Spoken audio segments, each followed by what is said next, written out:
IPAC red यानी ED ने article 32 के तहत ही क्यों खटखटाया सुप्रीम कोर्ट का दरवाजा। क्या होता है कैविएट जो ममता सरकार ने लगाया है? क्या है आर्टिकल 32 जो आईपीएसी केस में बनेगा ईडी का हथियार? सब कुछ बताएंगे विस्तार से। नमस्कार, आप देख रहे हैं न्यूज 18 का डिजिटल प्लेटफॉर्म और मैं हूं आपके साथ श्रुति श्रीवास्तव। पश्चिम बंगाल में कोयला घोटाले की जांच अब देश की सबसे बड़ी अदालत तक पहुंच गई है। प्रवर्तन निदेशालय यानी ईडी ने कोलकाता स्थित आईपीएसी दफ्तर और इसके डायरेक्टर प्रतीक जैन के घर पर हुई रेड के बाद सुप्रीम कोर्ट का रुख किया है।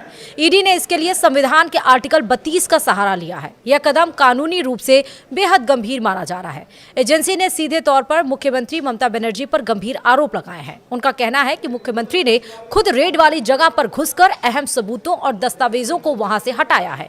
बंगाल की पुलिस पर भी जांच में बाधा डालने का आरोप लगा है। उधर ममता सरकार ने भी सतर्कता दिखाते हुए सुप्रीम कोर्ट में कैविएट याचिका दाखिल की है।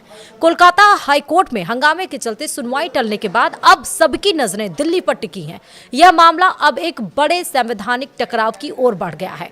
अब आपको बताएंगे कि जो ईडी का हथियार बनेगा क्या है आर्टिकल 32, जिसके तहत ईडी सीधे सुप्रीम कोर्ट गई है। दरअसल आर्टिकल 32 को भारतीय संविधान की आत्मा कहा जाता है।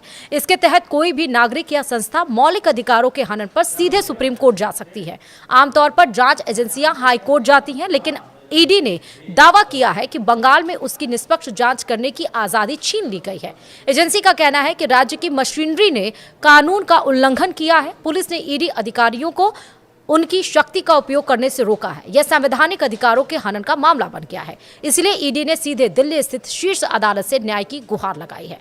दूसरा सवाल है, ममता बनर्जी पर क्या है ईडी के वो संगीन आरोप? दरअसल ईडी ने अपनी 28 पन्नों की याचिका में कई सनसनीखेज खुलासे किए हैं। एजेंसी का दावा है कि प्रतीक जैन के घर पर रेड के दरमियान ममता बनर्जी वहां पहुंची थी। आरोप है कि उन्होंने वहां से कई महत्वपूर्ण इलेक्ट्रॉनिक डिवाइस और कागज अपने कब्जे में लिए। ईडी के अनुसार ये सबूत कोयला घोटाले की मनी ट्रेल को साबित करने के लिए बेहद जरूरी थे। एजेंसी ने ममता बनर्जी के इस कदम को जांच में सीधा दखल बताया है। मुख्यमंत्री का किसी रेड वाली लोकेशन पर जाना कानूनी रूप से विवाद का विषय बन गया है। बीजेपी ने भी इस पर सवाल उठाए हैं।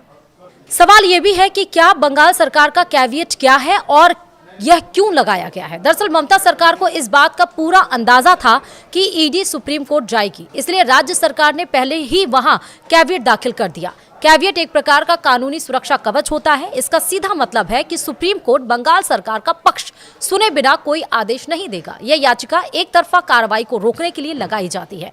बंगाल सरकार चाहती है कि एजेंसी के दावों पर कोई भी फैसला आने से पहले उनका पक्ष सुना जाए। यह कूटनीतिक और कानूनी लड़ाई का एक महत्वपूर्ण हिस्सा बन गया है।